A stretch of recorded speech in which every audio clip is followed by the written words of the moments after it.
Alors, bonjour et bienvenue à cette séance d'information sur comment devenir un signataire d'entente de parrainage ou CEP. Je m'appelle Lydia Yarmash et je suis la coordonnatrice des services de langue française du programme de formation sur le parrainage privé des réfugiés ou PFPR. Alors, si vous envisagez de présenter un dossier de candidature pour devenir CEP, vous devez répondre à 3 questions. Premièrement, êtes-vous admissible? Deuxièmement, êtes-vous préparé? Et troisièmement, êtes-vous prêt? Ces 3 questions vont former le cadre de cette séance d'information. Alors, on va commencer par la première question, à savoir, êtes-vous admissible? Alors, être admissible signifie que votre organisation et ses représentants répondent à certains critères énoncés par Immigration, Réfugiés et Citoyenneté Canada, aussi connu comme IRCC, puisque le parrainage de réfugiés est une entreprise de groupe. Dans ce même esprit, seules les organisations ou associations peuvent postuler pour devenir signataires d'entente de parrainage et non pas les individus. Les travailleurs autonomes qui n'ont pas de personnel ou d'équipe de bénévoles appartenant à l'organisme ne peuvent pas postuler. Les organisations qui deviennent des CEP sont souvent des organismes à but non lucratif ou des organisations caritatives, mais les entreprises à but lucratif peuvent également postuler, à condition bien sûr de participer dans le parrainage de réfugiés pour des motifs humanitaires et non pas lucratifs. Alors, voyons maintenant les critères pour devenir CEP relatifs à l'organisation dans son ensemble. Les organisations doivent être constituées en personnes morales ou, en langage plus courant, incorporées depuis au moins 2 ans. Le siège social de l'organisation doit être physiquement situé au Canada, à l'extérieur du Québec. Le processus pour devenir CEP n'existe pas au Québec parce que cette province a un programme de parrainage privé de réfugiés distinct de celui du reste du Canada, comme vous le savez peut-être. Alors, pour postuler, un organisme doit être incorporé dans une province ou un territoire autre que le Québec. Les organismes doivent également avoir une expérience antérieure de parrainage de réfugiés et d'établissement de réfugiés. Et au moins 2 représentants de l'organisme doivent se trouver dans la même collectivité où habiteront les réfugiés parrainés. Si votre organisation répond à ces critères préliminaires, vous devrez ensuite déterminer si elle a la capacité de devenir CEP. Avoir la capacité de devenir CEP signifie que votre organisation est en mesure de démontrer qu'elle a des sources régulières et continues de fonds et de personnes pour parrainer au moins 5 dossiers par année, qu'elle est en mesure de former ces groupes constitutifs, qu'on appelle aussi des GC, partenaires de parrainage et bénévoles, et qu'elle est en mesure d'intervenir pour fournir du soutien direct si jamais ces groupes de parrainage, partenaires de parrainage ou bénévoles n'étaient pas en mesure de s'acquitter de leurs obligations envers les personnes parrainées. Quant aux personnes qui représenteront l'organisation en matière d'activité de parrainage, elles doivent également répondre à plusieurs critères. Donc, elles doivent toutes être âgées de 18 ans ou plus, être citoyenne canadienne, une personne ayant le statut d'Indien inscrit ou être résident permanent du Canada. Les représentants doivent être admissibles en vertu du paragraphe 156.1 du Règlement sur l'immigration et la protection des réfugiés. En bref, ça veut dire que les représentants n'ont pas négligé de payer une pension alimentaire imposée par un tribunal ou n'ont pas été reconnus coupables d'un crime sérieux.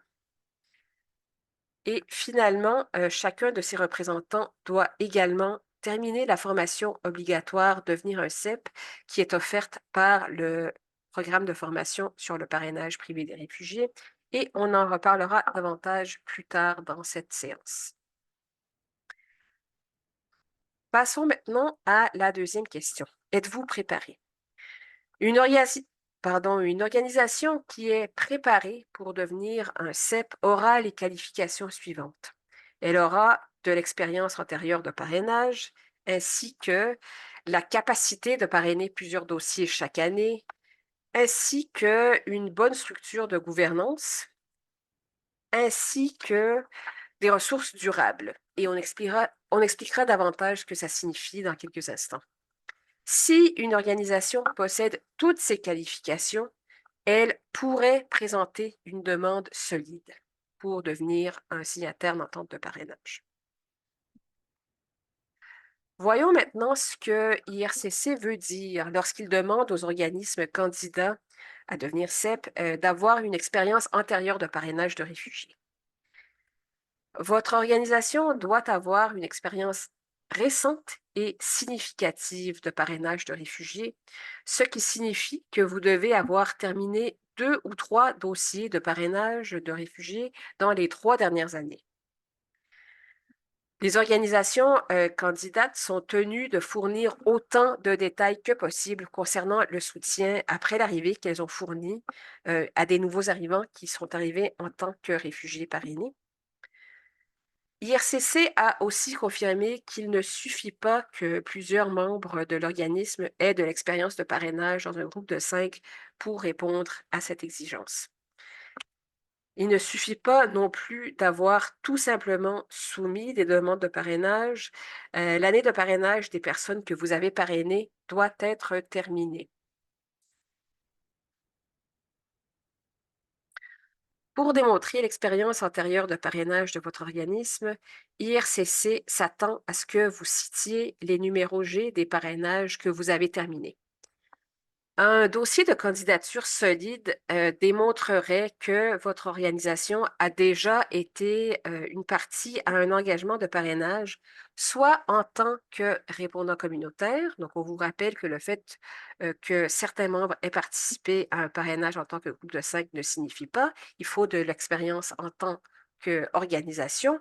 Donc, en tant que répondant communautaire, en tant qu'organisme partenaire de parrainage d'un répondant communautaire, ou encore en tant que groupe constitutif d'un CEP existant, ou en tant qu'organisme partenaire de parrainage d'un CEP. Si vous êtes un organisme d'établissement, vous devez démontrer que vous avez des structures et des pratiques bien établies pour appuyer les besoins en matière d'établissement des réfugiés parrainés en particulier, et que vous avez de l'expérience plus générale avec le programme de parrainage privé des réfugiés, notamment en ce qui concerne les critères de présélection des demandeurs principaux réfugiés. IRCC évaluera également si l'organisation a la capacité de parrainer plusieurs cas chaque année. Et il est important de comprendre que le fait d'avoir de l'expérience de parrainage ou d'aide à l'établissement de réfugiés parrainés antérieurs, quoique c'est un critère nécessaire, ça n'est pas suffisant. Ça ne signifie pas nécessairement que votre candidature pour devenir CEP sera approuvée, parce qu'IRCC tiendra également en compte s'il y a un besoin d'avoir d'autres CEP dans la région où est située votre organisation. Alors, quand on dit que les organisations candidates doivent avoir une bonne structure de gouvernance, ça veut dire qu'il y a un conseil d'administration qui surveille et prend des décisions concernant les activités de l'organisation. Ce conseil d'administration, ou CA, veillerait à ce que des politiques et procédures soient mises en place pour les activités de parrainage de l'organisme et qu'il y aurait des sources de financement suffisantes et durables, ainsi qu'une gestion efficace du personnel et des bénévoles.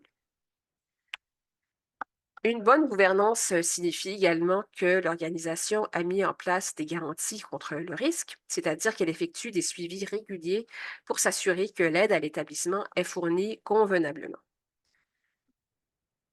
L'organisme devrait également mettre en place un plan de rechange pour s'assurer qu'il pourra intervenir si ces groupes constitutifs ou partenaires de parrainage n'étaient pas en mesure de s'acquitter de leurs obligations pour une raison quelconque. Et les organismes doivent également démontrer ou pouvoir démontrer que les fonds pour le parrainage sont gérés séparément des comptes opérationnels de l'organisation. Et finalement, la candidature de votre organisme pour devenir CEP doit comporter certains documents justificatifs et on va maintenant parler de toute cette documentation.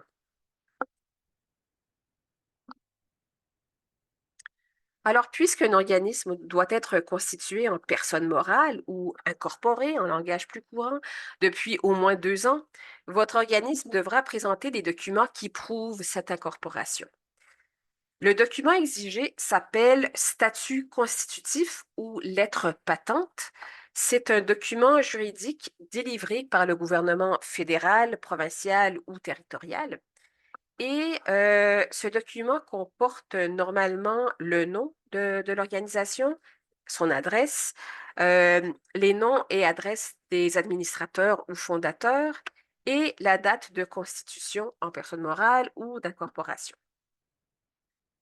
Si votre organisme a changé de nom légal, vous devrez également présenter toute la documentation qui concerne ce changement de nom. Et sachez que les formulaires d'impôt des sociétés ne seront pas acceptés à la place des statuts constitutifs ou des lettres patentes parce qu'ils ne contiennent pas toutes les informations requises. Si vous n'êtes pas sûr d'avoir le bon document pour démontrer le statut d'incorporation de votre organisme, vous devrez communiquer avec le ministère provincial, territorial ou fédéral, le cas échéant, auprès duquel la demande d'incorporation a été déposée. Parlons maintenant des états financiers vérifiés, qu'on appelle aussi AUDI. Et je vais utiliser ces deux expressions de façon interchangeable au cours de la présentation. Les organisations doivent joindre à leur dossier de candidature des états financiers vérifiés ou des audits pour l'année complète la plus récente. Ces audits ou états financiers vérifiés doivent être achevés dans les 6 mois suivant la fin de l'année financière de l'organisation. Et ils doivent avoir été achevés dans les 18 mois précédant le dépôt de la candidature de l'organisation pour devenir CEP. Il serait idéal que l'audit de votre organisme ait été achevé en 2024 si vous allez présenter une demande pour devenir CEP en 2024, mais en fonction de l'année, la fin de l'année financière de votre organisme, les états financiers vérifiés ou audits achevés à la fin de 2023 pourraient également être acceptés. L'audit doit être effectué par un vérificateur indépendant, ce qui signifie qu'il ne peut pas être effectué à l'interne par le comptable ou le commis comptable de votre organisation. Et il ne peut pas être effectué par n'importe quel comptable, il doit être effectué par un comptable ayant un titre bien précis qui est comptable professionnel agréé ou CPA. Le CPA doit être un membre en règle d'un institut ou d'une association de comptables dans la province ou le territoire en question.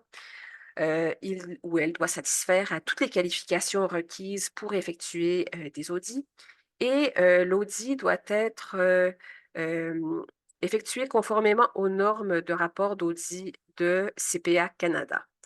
IRCC vérifiera auprès de l'organisme provincial pertinent pour confirmer que la personne qui a effectué l'audit de votre organisation est un CPA et que cette personne est autorisée à effectuer des audits dans cette province.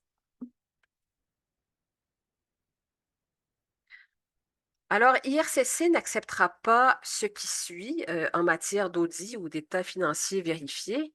Si vous n'êtes pas en mesure d'obtenir vos états financiers vérifiés avant la date limite de dépôt des candidatures, IRCC n'accordera aucune prolongation ou exception.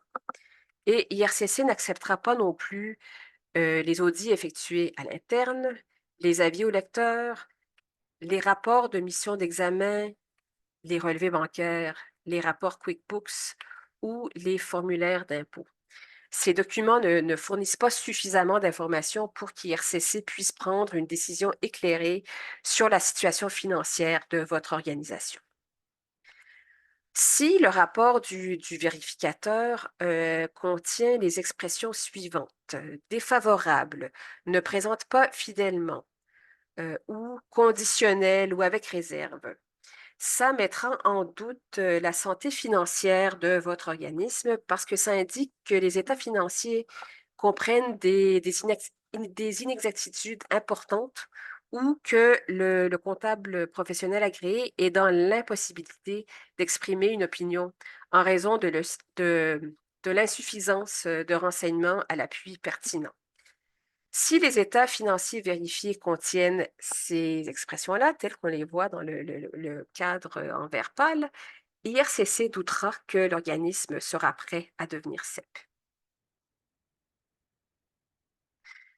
IRCC met en garde contre la présentation de documents frauduleux. Bien sûr, si vous soumettez des documents frauduleux, ça entraînera bien sûr le refus de la demande et ça nuira également à toute candidature que votre organisme pourrait présenter à l'avenir. Alors, faites bien attention, bien sûr. Vous vous demandez peut-être combien coûte un audit. Alors, si votre organisation a un petit budget opérationnel, le coût de l'audit sera moins élevé que pour les organismes qui ont de nombreux dossiers financiers à faire vérifier. En moyenne, pour une petite organisation de bienfaisance ou à but non lucratif, l'audit pourrait coûter de 5 000 à 7 500 $. Mais pour des organismes de taille moyenne qui auraient plus de dossiers financiers à vérifier, le coût serait plus élevé, normalement de l'ordre de 7 500 $ à 10 000 $. Alors, vous vous dites peut-être en ce moment, mais les organisations à but non lucratif, est-ce qu'elles ne sont pas exemptées de cette exigence? Alors, non, malheureusement, elles ne sont pas exemptées parce que c'est une exigence du programme. Quand vous postulez pour devenir un CEP, votre organisation doit être prête à investir dans cette dépense. D'ailleurs, vous n'aurez pas à faire cette dépense une seule fois lors du processus de candidature. Il faudra également soumettre un audit de ce type à IRCC tous les 5 ans, une fois que votre organisme sera reçu en tant que CEP. Alors, IRCC reconnaît quand même que pour les organisations de bienfaisance ou les organismes à but non lucratif, euh, vous n'avez peut-être jamais eu à avoir à acquérir d'audit auparavant parce que l'Agence de revenus du Canada ne l'exige pas, mais c'est quand même une exigence pour les organismes qui deviennent des CEP parce que les audits donnent une garantie que les états financiers de l'organisation reflètent fidèlement sa condition financière, tandis que les autres types de rapports ne donnent pas de garantie concernant l'exactitude des états financiers de l'organisation. Vous devrez démontrer que votre organisation a des ressources durables, à la fois au niveau des ressources humaines et des sources de financement constantes pour soutenir plusieurs parrainages par année. Alors, par exemple, vous devrez démontrer comment les membres du personnel et les bénévoles sont sélectionnés et gérés. Comment vous proposerez de la formation et donnerez du soutien à vos groupes constitutifs, partenaires de parrainage, pardon, et bénévoles. Vous devrez également fournir des documents justificatifs qui expliquent comment vous allez vous y prendre pour ramasser suffisamment de fonds pour soutenir plusieurs demandes de parrainage par année. Euh, alors, vous pourrez, par exemple, soumettre des documents et des registres de campagne de levée de fonds menés par votre organisme par le passé. Mais vous devrez indiquer le nom, la somme d'argent donnée et les coordonnées de chaque donateur. Sachez aussi que puisque les plateformes de levée de fonds en ligne comme GoFundMe permettent de faire des dons anonymes, elles ne seront pas acceptées comme source de fonds pour le parrainage parce qu'il faut que la source des fonds, de tous les fonds, soit traçable. Vous pourriez aussi fournir des preuves que vous recevez des dons mensuels réguliers, qui ne sont pas des dons uniques, ou que vous ramassez les fonds avant de soumettre la demande de parrainage et les déposer dans un compte consacré au parrainage de réfugiés. Sachez également que les sources conditionnelles de financement, comme les marges de crédit ou les certificats de placement garantis, ne sont pas acceptables. Alors, parlons maintenant des représentants désignés de l'organisation et des documents à l'appui qu'ils devront présenter. Il est préférable de désigner au moins 2 représentants de votre organisation dans votre dossier de candidature pour devenir CEP. De cette façon-là, vous aurez toujours une solution de rechange si jamais le responsable principal du programme de parrainage de réfugiés de l'organisme était absent ou n'était pas en mesure d'effectuer ses tâches pour une raison quelconque. Alors, la première personne qui sera nommée dans le dossier de candidature sera le signataire de l'entente de parrainage de l'organisme avec IRCC. Et cette personne est normalement le président, le directeur général ou tout autre cadre supérieur de l'organisme. Un autre représentant que vous devez identifier est la personne ressource principale du programme de parrainage de réfugiés de l'organisme. La personne ressource principale est normalement la personne qui coordonne ou gère le programme de parrainage de l'organisme. Cette personne répond aux appels et aux courriels concernant le parrainage et est généralement le premier point de contact pour IRCC concernant des dossiers de parrainage précis. Vous devriez également choisir un substitut de la personne ressource principale pour les situations où il est impossible de rejoindre la personne ressource principale. Ça permettra à votre organisation de répondre aux questions d'IRCC et de continuer à préparer et à soumettre des demandes de parrainage en cas d'imprévu. Vous devrez également identifier toute autre personne de votre organisme qui sera autorisée à signer et à soumettre des demandes de parrainage au nom de votre organisme. Vous pouvez désigner plus d'une personne en tant que signataire autorisé, mais sachez que toutes ces personnes devront être en mesure de contraindre juridiquement l'organisation à respecter ses obligations de parrainage et toutes ces personnes désignées comme signataires autorisés seront autorisées à signer l'engagement de parrainage, qui est le formulaire principal du dossier de demande du groupe de parrainage. Et ces personnes seront également autorisées à soumettre des demandes de parrainage au nom de votre organisation. Alors, chaque personne identifiée en tant que représentant dans le dossier de candidature de votre organisation, c'est-à-dire le chef de l'organisation, la personne ressource principale et tout autre signataire autorisé, devra remplir le formulaire de l'évaluation du répondant, dont le code est IMM 5492.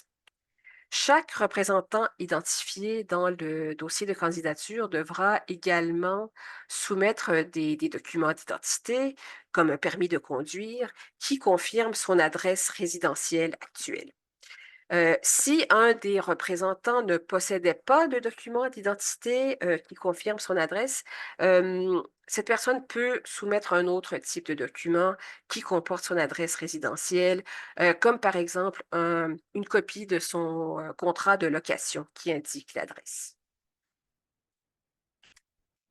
Les membres du conseil d'administration qui sont cités dans la candidature devront présenter une copie d'une carte d'identité photo et cette pièce d'identité doit comporter leur photo, nom complet, date de naissance et signature. Le chef de l'organisation, les personnes ressources principales et tous les signataires autorisés devront également présenter une preuve de leur statut au Canada, à savoir le fait d'être citoyen canadien, résident permanent du Canada ou une personne ayant le statut d'Indien inscrit. Et ils peuvent fournir une copie de leur passeport canadien, de leur certificat de naissance provincial ou territorial canadien, un certificat de citoyenneté canadienne, un certificat canadien d'enregistrement de naissance à l'étranger, fiche relative aux droits d'établissement, confirmation de résidence permanente, carte de résidence permanente ou carte de statut d'Indien.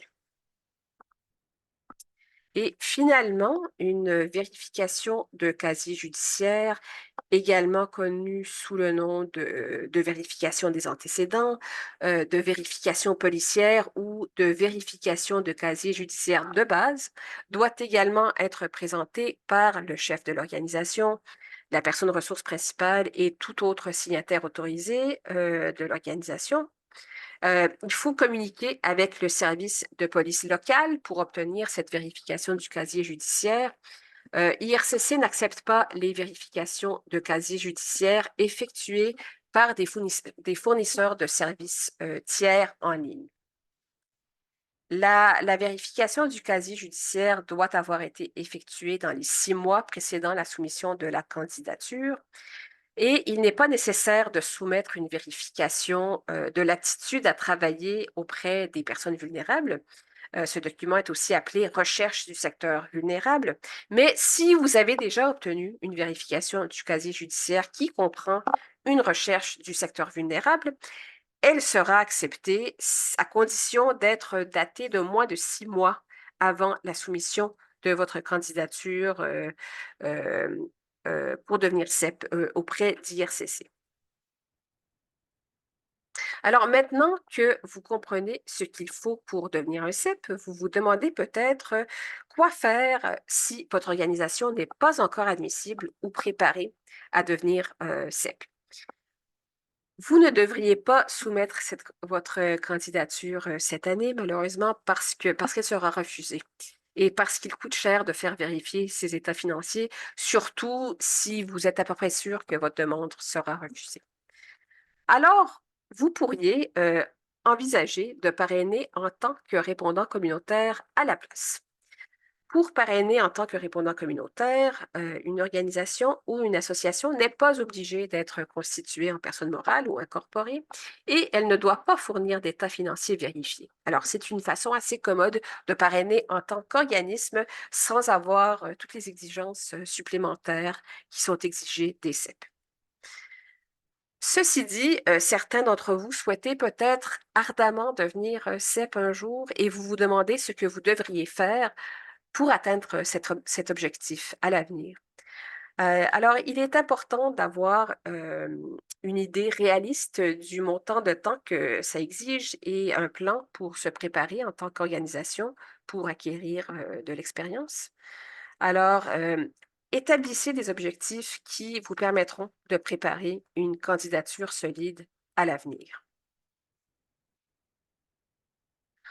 Si votre organisation est admissible et préparée pour devenir un CEP, assurez-vous de prendre le temps nécessaire pour remplir le formulaire de demande et pour obtenir toute la documentation requise.